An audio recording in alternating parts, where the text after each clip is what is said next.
For fiscal year 2022, Air Force aviators can earn $35,000 a year for 3 to 12 years of contract, or up to $420,000 total over a 12-year period. This year, there are bonuses available for all Air Force pilots, RPA pilots, navigators, and air battle managers. This kind of bonus can really accelerate you towards your financial independence goals. Welcome to the Military Money Manual Podcast. Hello and welcome to the Military Money Manual Podcast. I'm your host, Spencer Reese, and I'm here with my co-host, Jamie. Hey, Jamie. Hey, Spencer. On every episode, we present a new topic to help you achieve financial independence in the military faster than before. Today in the podcast, we're talking about the Air Force pilot bonus. As a disclaimer, this is going to be more focused on Air Force pilots. We will talk briefly about other branches. And if you hear us say pilot bonus, we're referring to more than just pilots. So there's also CISOs, combat systems operators, RPA pilots, air battle managers or ABMs, and also rotary wing. But we'll get into all the details about that. You can find the chart that they published in the PDSM on militarymoneymanual.com/Air Force pilot bonus with dashes in between all the words, or just Google Military Money Manual Air Force pilot bonus and you'll see the article pop right up. So Jamie, what is the 2-minute summary of the Air Force pilot bonus? So it's officially called the Aviation Bonus, or you'll see it abbreviated in writing AVB, AVB. And it's a retention program that's authorized by Congress, basically to help man career fields that are specialized, hard to train, a replacement to keep the experienced rated officers in the service so they don't have to train a new pilot or RPA pilot, navigator, things like that, because it takes 12 years of experience to get someone where they're at to where they can choose to separate from the service. So Congress allows the military branches, which all of them do. Congress allows the military branches to pay extra for aviators to keep them in the service so we don't lose all that training dollars that we've invested into them.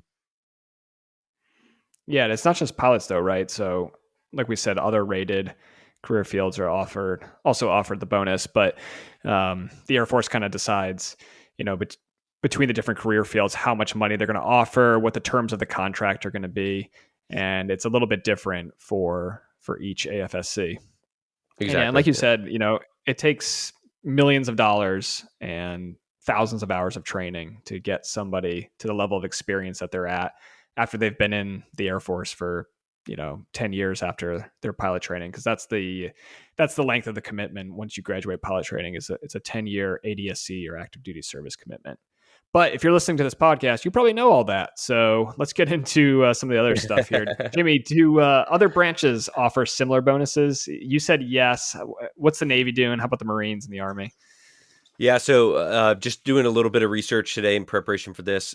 All the services do. The only one I couldn't find like a real definitive open source answer on was the Coast Guard, but they're not. I mean, they're like kind of separate anyway. No shade intended to the Coastie fans out there, but the Navy has a 5-year bonus, $35,000 a year. That came out in March of 2022. The October 2021, the Marines were actually the first to get out their fiscal year 2022 bonus, and they've offered $25,000 for up to 4 years, or if you do 6 years or more, you can get up to $35,000 per year.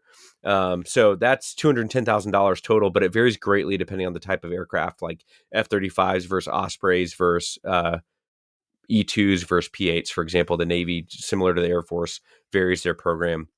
But you see a theme here. All of them are around 35,000 or so for the majority of pilots. And the Army has one as well. But from what I could tell online, they've actually either run out of money or stopped accepting applicants for fiscal year 2022. But all branches are feeling the crunch of the retention crisis that we've experienced among pilots and other aviators over the last few years.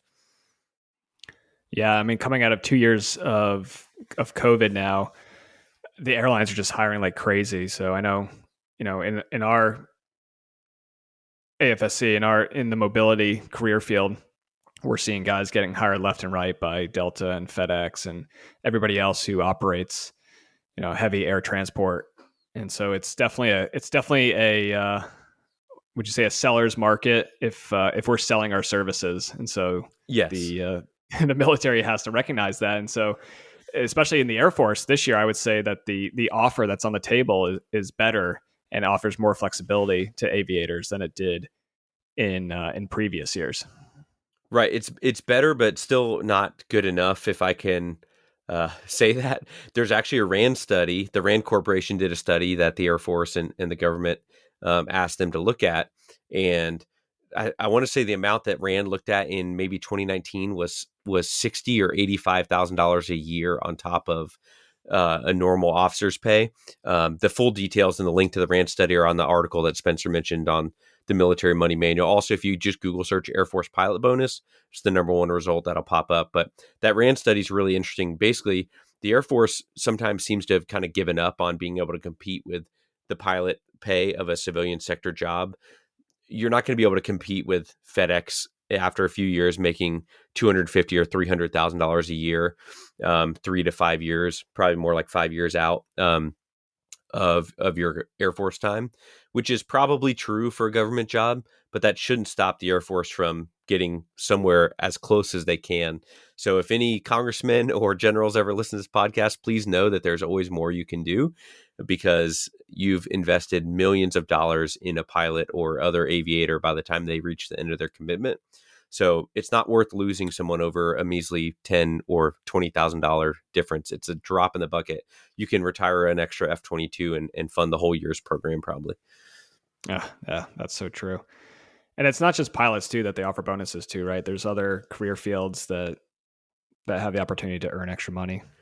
Yeah, 100%. So the pilot bonus and rated officer bonuses are, like we mentioned, because it's very expensive and long training, and just all about getting the return on the investment per dollar that they've spent getting someone to the point where their commitments up. But it's not unusual for them to offer career field bonuses or other incentives to either sign up for a job or to retain or stay in that job. So there's programs like the initial enlistment bonus, as well as selective retention bonuses. So I looked up a few today. Linguists can make up to extra $40,000. Doctors can make anywhere from an extra $43,000 to $59,000. EOD, Air Force Security Forces, even dental hygienists get bonuses in the Air Force right now. Army Rangers can get a $20,000 bonus after graduation.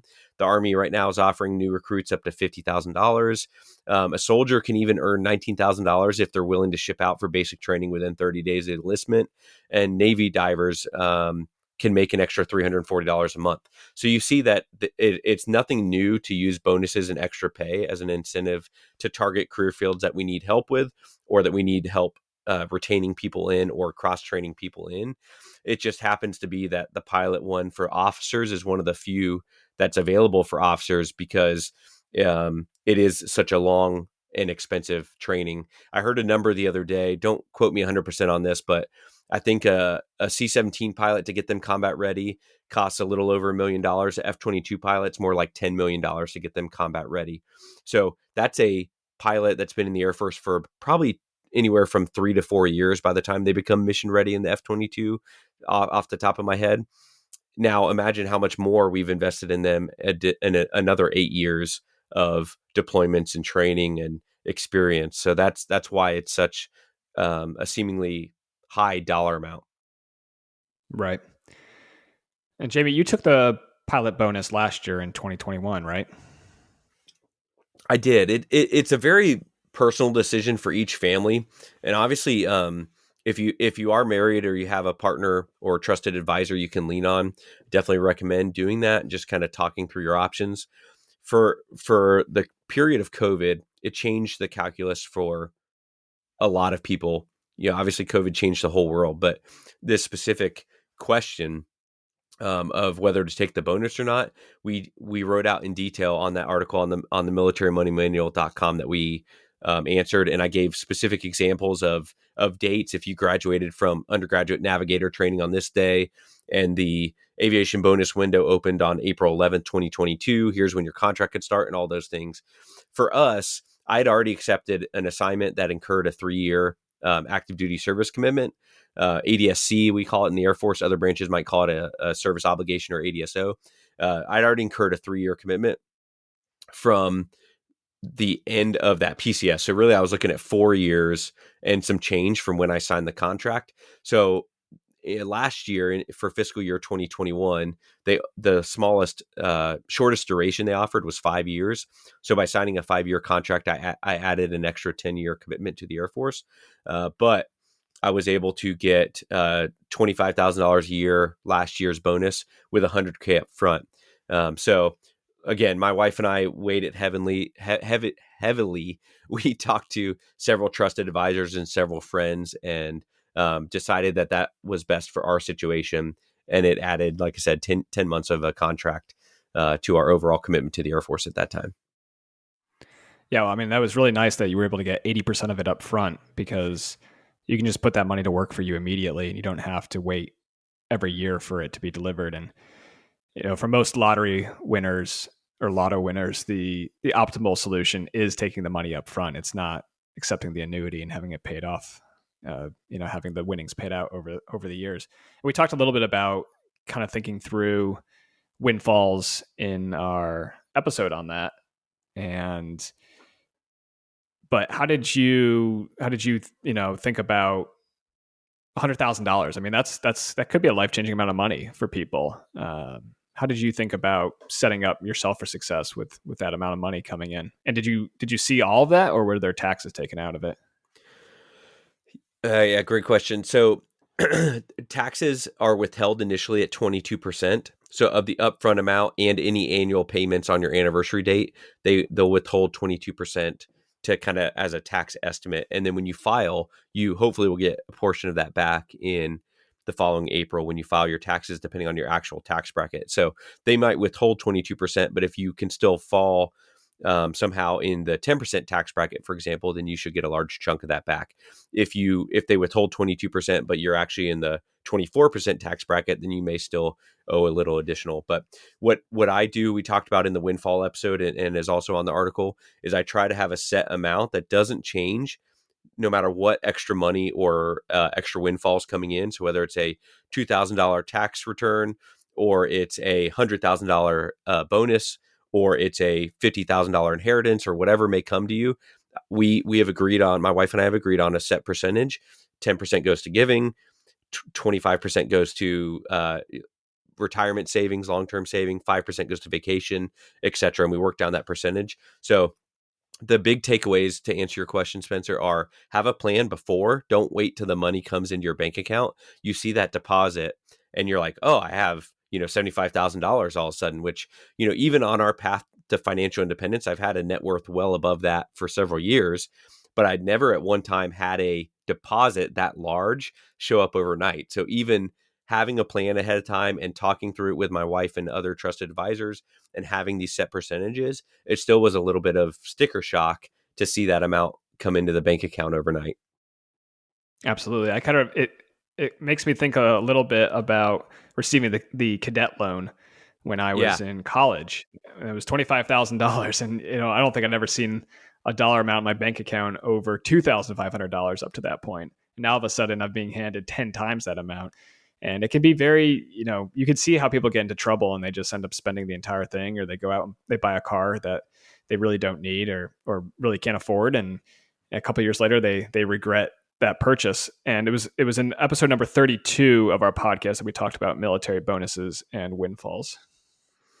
Yeah, that was a really good one. If you haven't listened to that, I definitely recommend going back and getting kind of just the overarching principles that we worked through together on that one. You mentioned earlier lottery winners. The percentage of lottery winners that blow all their money is very high. I don't know, 86% of stats are made up on the spot, but something like that. So all of the guidance or the things that we talk about only matter if you're going to be smart with your money. So taking the lump sum up front and then blowing it is not a smart plan. If you're tempted to do that, or you don't trust yourself, then maybe taking the annual payments might be better for you. So there's kind of a caveat there, but you definitely want to be smart with it. And like I said, having a plan ahead of time will help prevent those emotional decisions. So, Jamie, we've talked about how people can find the chart for the fiscal year 2022 aviation bonus and any future aviation bonuses, pilot bonuses on the militarymoneymanual.com. But what's the actual source document where can people go to actually read the sacred text, as it were? Yeah, so for Air Force CAC holders, I almost said CAC card holders, you're actually going to go to MyPERS and look for the PSDM. The PSDMs, there'll be a like view all PSDM links or whatever, and from there you can find the official PDF. But if you're an aviator and you're eligible for this, your commander should have it, but anyone should be able to find it on MyPERS to find the official source document. But the numbers are out everywhere on the internet, but that's the official for all the details, all the eligibility criteria, and any other caveats like whether they'll allow someone in a previous bonus to renegotiate and all that stuff is in the PSDM. So this year for fiscal year 2022, the Air Force just announced on April 11th, which is the day that we're recording this podcast, that they're going to be offering $35,000 a year to fighter, bomber, spec ops, mobility, C2ISR, and rescue fixed wing pilots. So basically, all the fixed wing pilots, as you traditionally think about them, are going to be offered $35,000 a year, and that's going to be for the 3 to 4 year option. That's going to be nothing up front. But once you get to the 5 to 7 year option, you can take $100,000 of that up front. And if you go up to the 8 to 12 year option, you can take $200,000 of that up front. And that's pretty nice there. So that tops out on the low end. If you took the minimum amount that you'd receive for 3 years at 35 is $105,000. And at the upper end for 12 years, you're looking at $420,000, of which you can take almost 50% of it up front, $200,000. So, that's a pretty good deal there, especially if you consider like investing that money for 12 years in the stock market. That $200,000 is probably going to double, and maybe even half double again as you if you invest that wisely into just basic S&P 500 index fund. Yep. And for rescue rotary wing, same numbers, except they're not offering anything up front. So not sure why they chose to go that route, but that's the way it breaks down. And they're classifying those two groups as tier 1 and tier 2. How about tiers 3 through 5 there, Jamie? So tier 3 of the initial eligibles is the RPA pilots, and this includes the AFSC 11 uniform, which is a traditional pilot that flies RPAs, as well as the 18X, which is a RPA undergraduate RPA training graduate pilot. So RPA pilots, they start at $15,000 for a 3 to 4 year bonus. A 5 to 7 year bonus is $25,000, and 8 to 12 is a $30,000 bonus. Nothing is up front. These numbers are also the same for air battle managers, ABMs, 15, 25, and 30. As well as CSOs or navigators, 15, 25, and 30 with nothing up front. So that kind of caps out the initial eligible tiers 1 through 5. Yeah, and those RPA, ABMs, and CISOs, so the minimum that you can accept is a 3-year contract, $45,000, and the maximum would be a 12-year contract at $30,000 a year, coming in at $360,000. Again, with nothing up front, though. So just remember, with inflation running, at 7% here in 2022, you kind of have to discount those future dollars that you're not going to be receiving for 12 years. And then if you haven't taken a bonus before, or your contract expired, you have a 3 to 12 year option. And this is for your classic pilots. That's AFSC 11F, Bravo, Sierra, Mike, Romeo, and Hotel. So basically fighter, mobility, all the guys I've listed there in tier 1. $35,000 a year, 3 to 12 year contracts. So that's a range of $105,000 to $420,000. So pretty good offer there if you're expiring. And a lot of guys might try to not game the system, but use the system to their advantage. So if you're at 12 years of active duty service, maybe you want to sign up for a 5 to 6 year contract, and that puts you right at 18 or 19 years, 17 to 19 years left, or excuse me, completed in your a standard 20-year career, and you could still opt for another 3-year bonus and take you right to retirement at 20 years or 21 years. And that's a nice way to, if you think that the bonus is going to be a little bit better in the future, and honestly, I wouldn't be surprised if it is. They really haven't adjusted these numbers. Yeah, I think 15 years, maybe even longer than that. Yeah, I think that $25,000 is the same amount as 1992. So we've seen maybe a slight increase, but definitely not enough to keep up with inflation, the rising cost of living, and the changing value of pilots in the commercial world nowadays. And again, those numbers Spencer listed for tier 6, if you're not under contract or your contract has expired, would be, for example, someone in my situation last year that chose not to take the bonus because you didn't want to sign a 5-year bonus, for example. This year you could sign a 3-year bonus and get $35,000 a year. Or if, say 5 years ago you signed a 5-year bonus and it expired this fiscal year. So one important note we haven't mentioned yet is all this is fiscal year based, not calendar year. So it's there's some complexities with the dates that we'll talk about a little bit more in a few minutes. The last tier is the aviation bonus, experience bonus, if you will, and that's for RPA pilots whose contract has expired or they never took a contract. And their 3 to 4 year offer is 15,000, and 5 to 12 year as high as or will be 25,000. So that's anywhere from 45,000 to 300,000 total for a non-contract or contract expired RPA pilot under tier 7. So again, just kind of summarize, again, look at the chart on the PSDM or militarymoneymanual.com.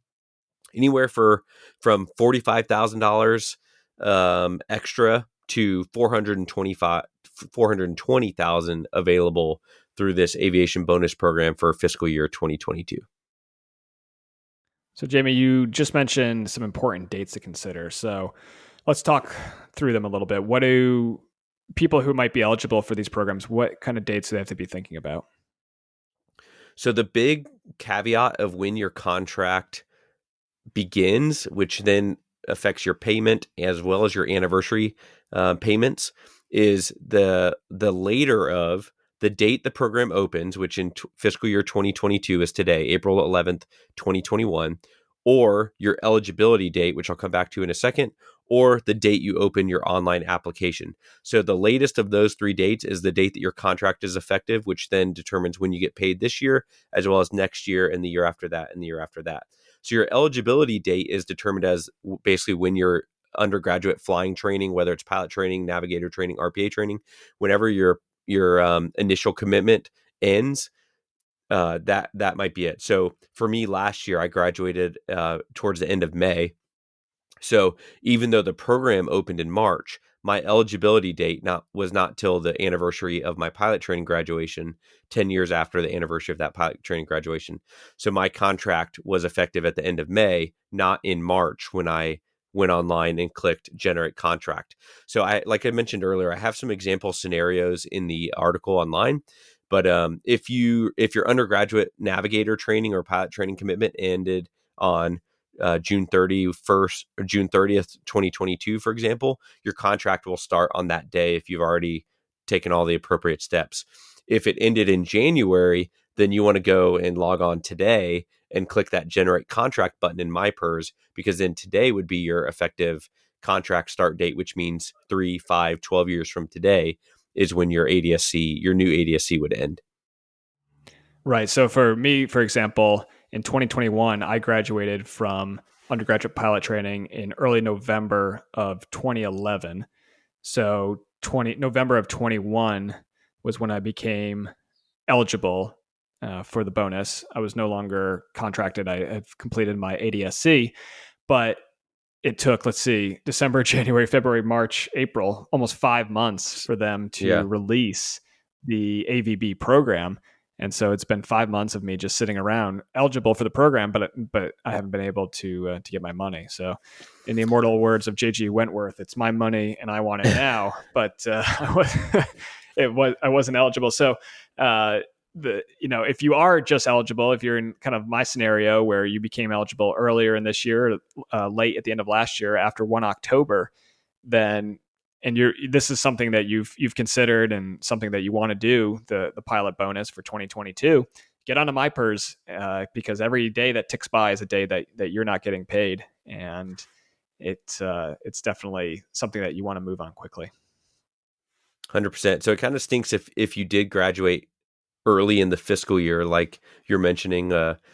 October 2nd graduation would be one of the worst scenarios, because the Air Force has been trending to send out the bonus information so late into the fiscal year. Part of that is because Congress didn't sign a budget until a few weeks ago. So maybe not entirely the Pentagon's fault, but it kind of stinks. I don't know how the Marines did it and we didn't. But if you're early in the fiscal year, you're waiting for this program to get released and then boom, you want to do it. Now, if you're already in a program, like say you're at PME or you just PCS'd OCONUS or something like that, where you're already under contract for another 3 years and you're eligible for this bonus, taking the 3-year contract is almost a no-brainer.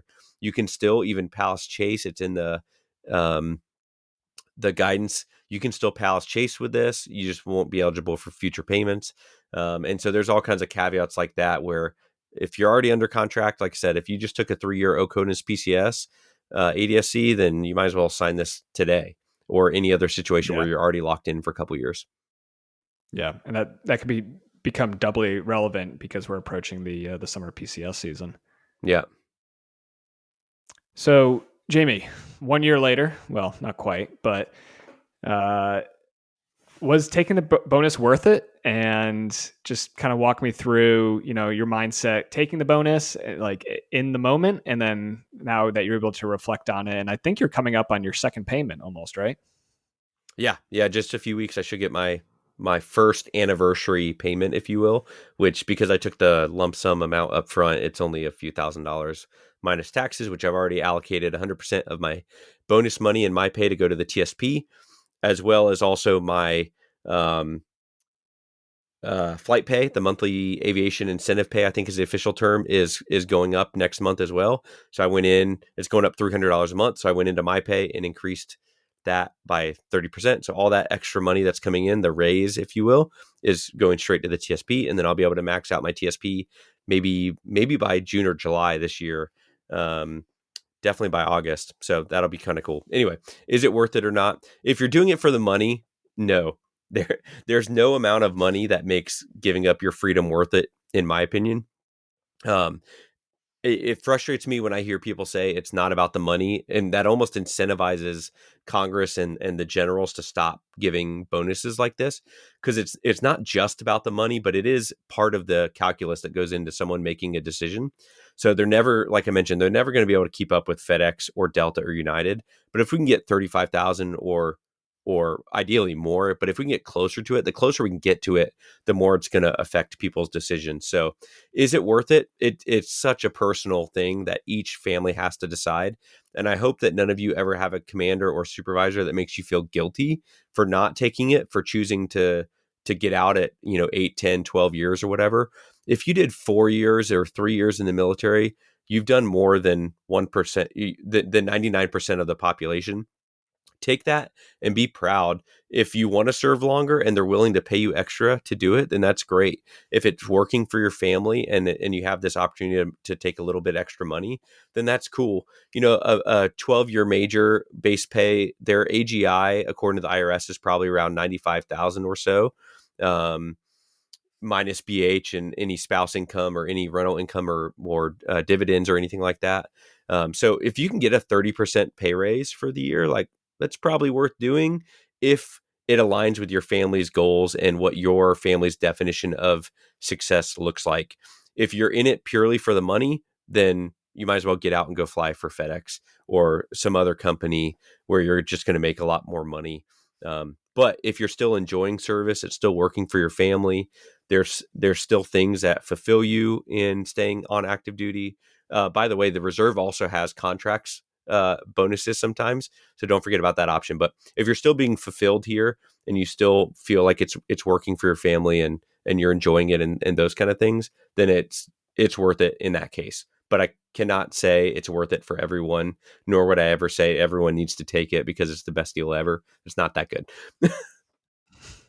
Yeah, I think it's definitely a factor, and it should be a factor in your thinking and your planning, but it shouldn't be the only factor.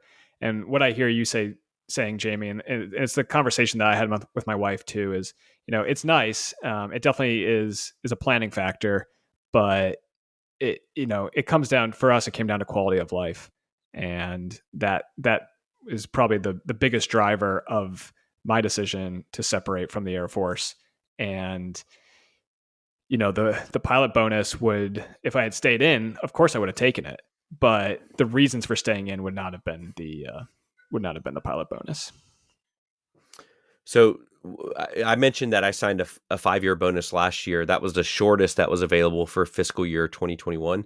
And a lot of times people ask, well, you're already going to be at 17. Why not just sign longer? Well, my answer to that is that my wife and I decided that taking a little bit less money, I mean, really a lot less money, if you think about $200,000 up front and investing that for 12 years or 8 years, we decided to take less money so that at 17 years, we would have the freedom to make a decision for our family if we needed to transition to guard or reserves or make a clean break. There's a dollar amount probably that everyone has in their head if I like really pressed you of what it would take to keep you in.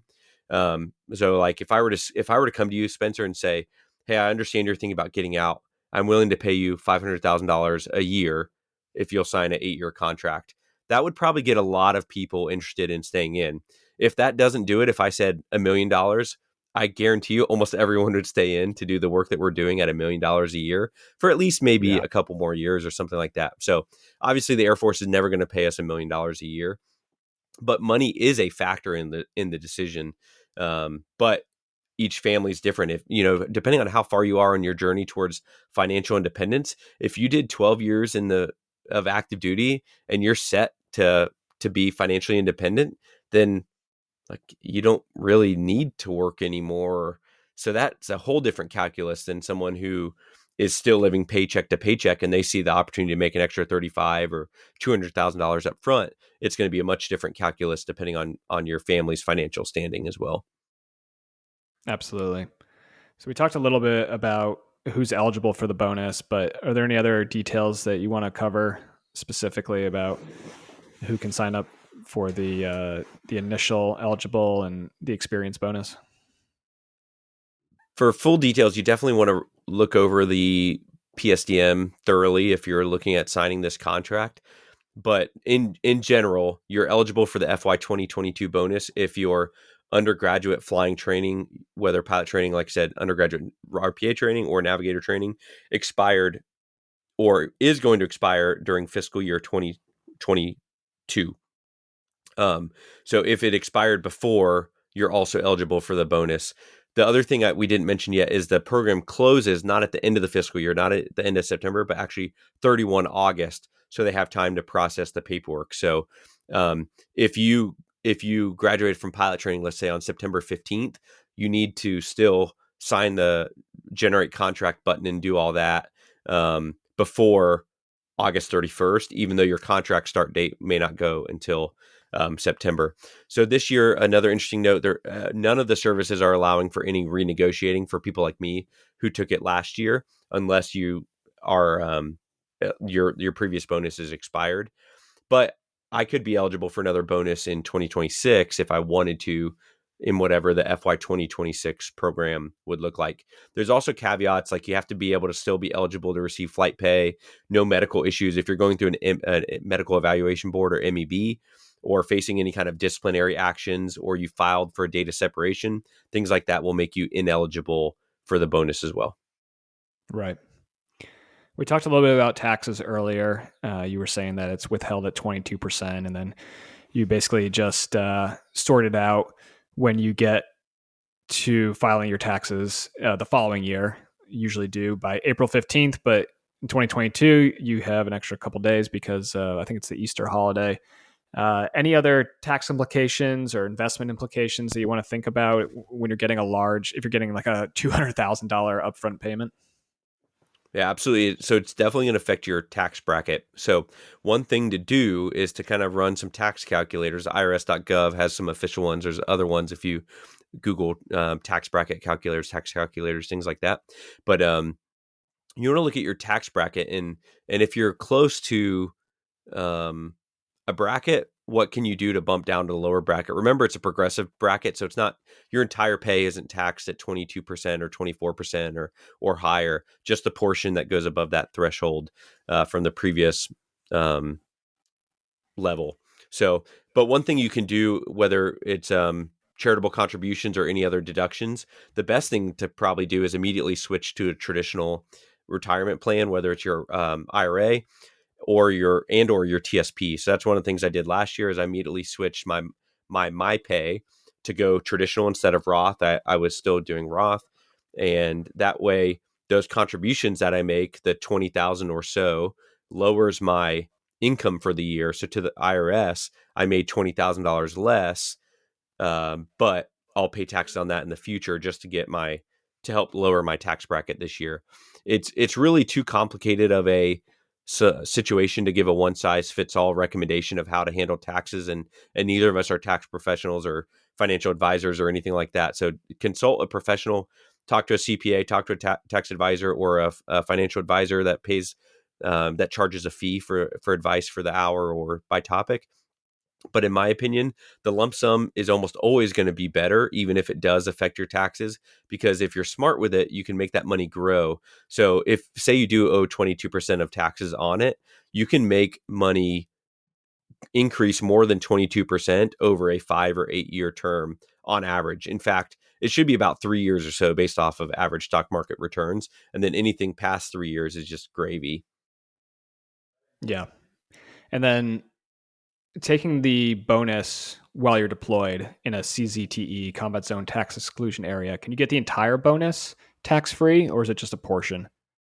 It's a portion for most people, and it's honestly a really small portion. I think this is one of the biggest myths out there about the pilot bonus is that, oh, I'm going to try to do it when I'm deployed, and on my contract anniversaries, I want to try to do a tax-free trip that month or something like that.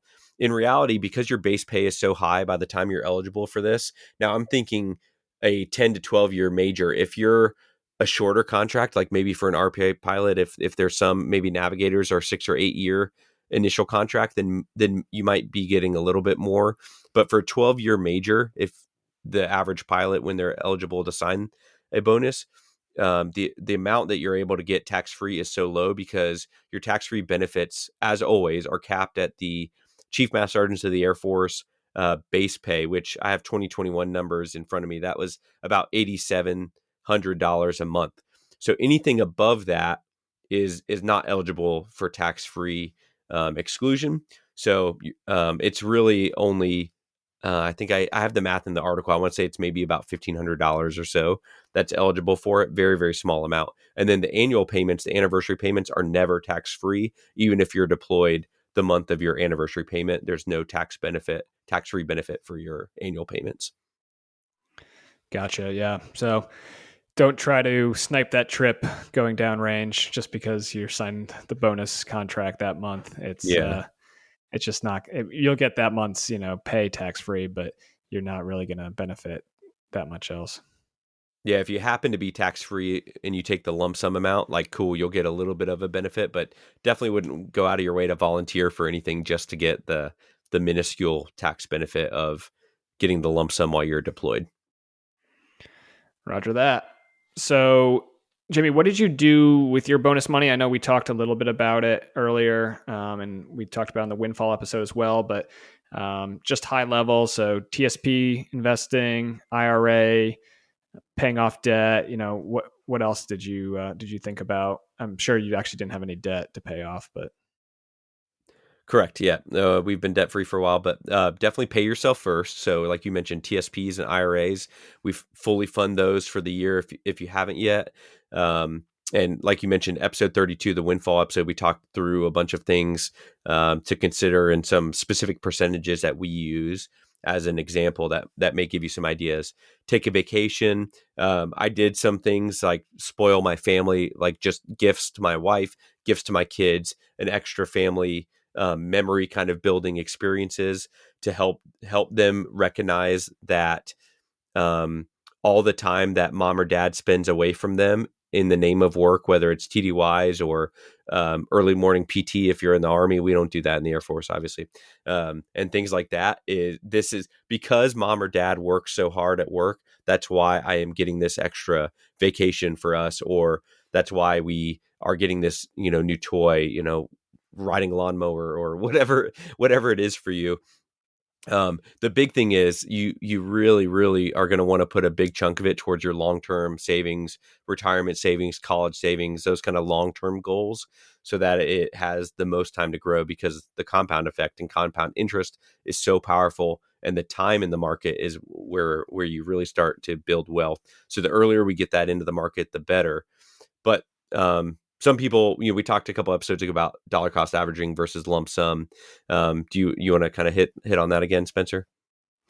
Yeah. So, I mean, the research shows that the market goes up in the long run. Basically, even if you're the world's worst investor and you threw $100,000 into the stock market in March 2007 and you watched that dollar value drop 50% in the next couple of months during the 2008 global financial crisis and real estate crash, you still come out in the long run, right? That money's worth probably $300,000 today, less than 13 years later at 3x. So, and again, from a personal example, in 2020, I invested a five-figure dollar amount in February 20th of 2020, which was about a week before the entire world shut down due to COVID, and the stock market dropped 30% in the next 30 days. And still, just because I didn't sell or panic, I just held on. That money has now gone up, several percentage points. So the research shows, my personal experience shows, Vanguard is one of the most trusted names in investing, and they have this great study which I host on my website, and it talks about lump sum investing is going to win out over dollar cost averaging, because you're basically just delaying risk by dollar cost averaging, and you're having that money sit on the sideline. So I would suggest, and if it seems like you're looking at the state of the world and you're like, gosh, like all these terrible things are happening. Well, I look at the last 100 years of our history. Like lots of terrible things have happened, and the stock market has continued to go up.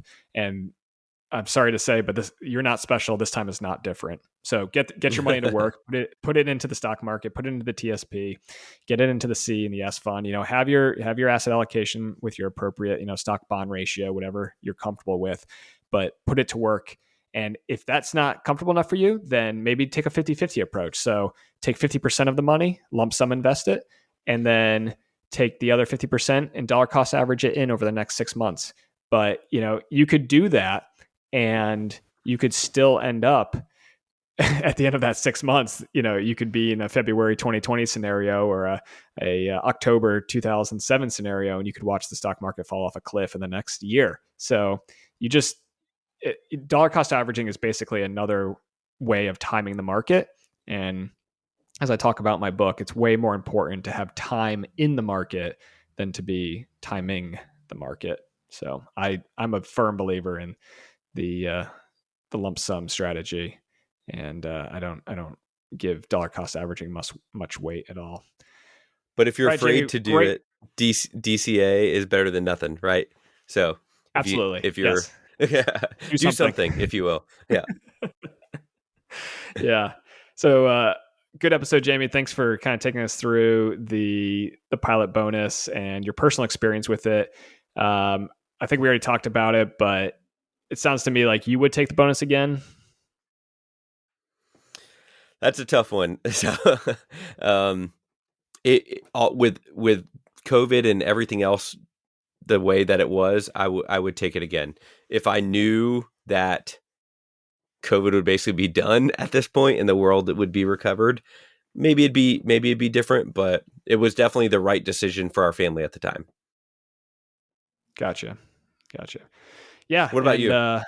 Yeah, for me, I mean, I didn't take the bonus, and when I became eligible, which was actually just today, and I'm feeling okay with that decision. I think if they had come out of left field and they had said it was going to be $100,000 a year for the next, for a 3-year contract, I mean, that would have made me think about it again, but it wouldn't have changed my decision. So it's like you said, everybody has a number, but sometimes that number is just not reasonable for the Air Force for a government employee.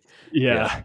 And that was something that, I kind of saw when I was out in when I was stationed out in the United Arab Emirates. There was contractors out there who were making $350,000 a year or $500,000 a year, but they hadn't seen their families for, other than for 2 weeks a year at Christmas. They never saw their families for the last 10 years. And I just thought, what, life is short. Like that's Yeah. a lot of money, but that's also like, that's a lot of time not seeing your family.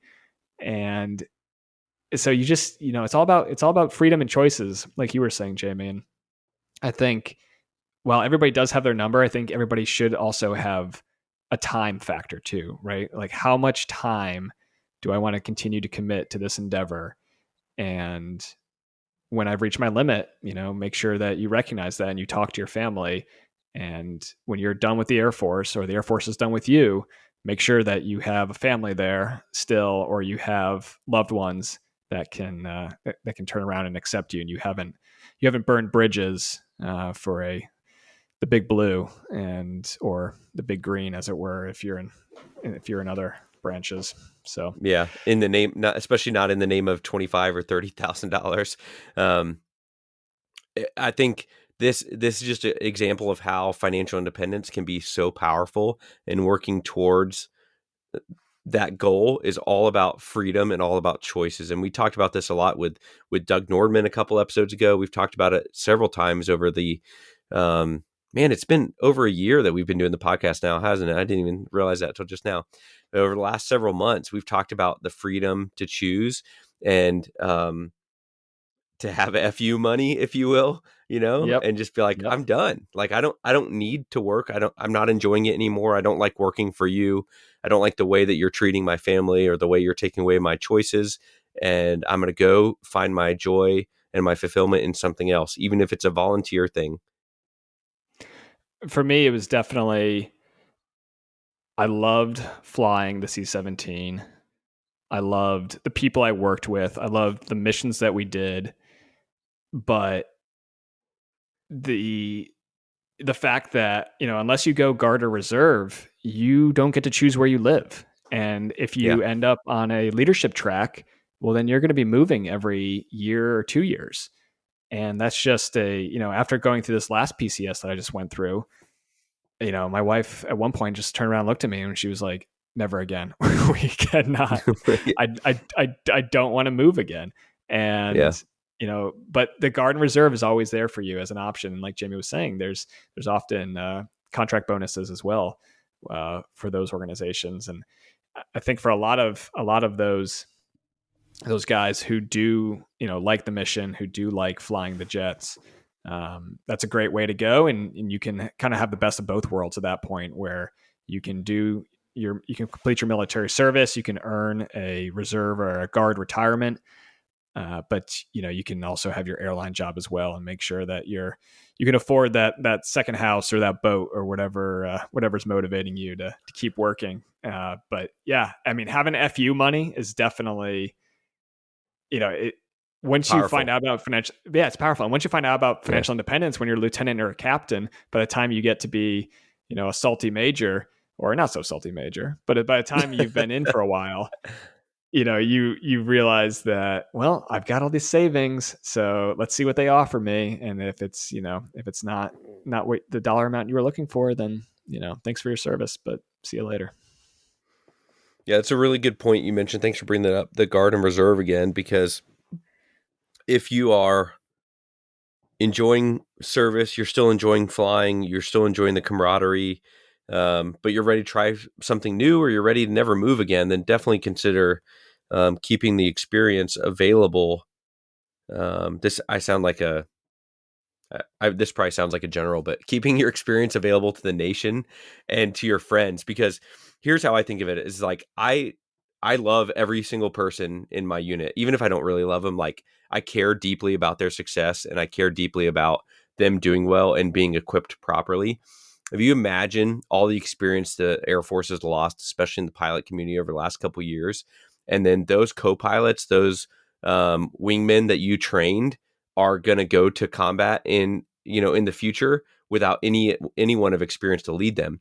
But if you do choose to stay in the Guard or Reserve, then you can be available to help, prep them, train them, deploy with them, or something like that, where we have a little bit better chance of succeeding and doing well. But with that, I think that's a little bit of a Jamie rant. Cue the music from a couple months ago when we made up our jingle. But thanks again, all the listeners, for joining us today for this topic about the aviation bonus for fiscal year 2022 from the Air Force. If you are enjoying our podcast, like so many of you are, based on the previous reviews, please consider leaving us a 5-star review in either Apple Podcasts or on Spotify. Or Audible, wherever you listen to the podcast. We really appreciate all the reviews we've received. Every week, we see more 5-star reviews, which is very encouraging to us and a big help to us. Remember to subscribe as well, whether it's a plus sign or a bell on your app, so you don't miss any future episodes. And if you do have any questions or feedback or topic ideas or anything like that, you can message us on Instagram at Military Money Manual or email info@militarymoneymanual.com. If you want to support what we're doing here on the podcast, my book is available right now on Amazon, Kindle, and Audible on the audiobook. If you've already purchased a copy, thanks very much. And if you have a minute to leave a review on the Amazon page, I'd really appreciate it. We're up to almost 20 5-star reviews on the Amazon page, and that's awesome to have. Nice. Congrats, man. So much support from the readers. Yeah, thanks. You can find it easily on Amazon by searching Military Money Manual, A Practical Guide to Financial Freedom. Probably just Military Money Manual, bring it up.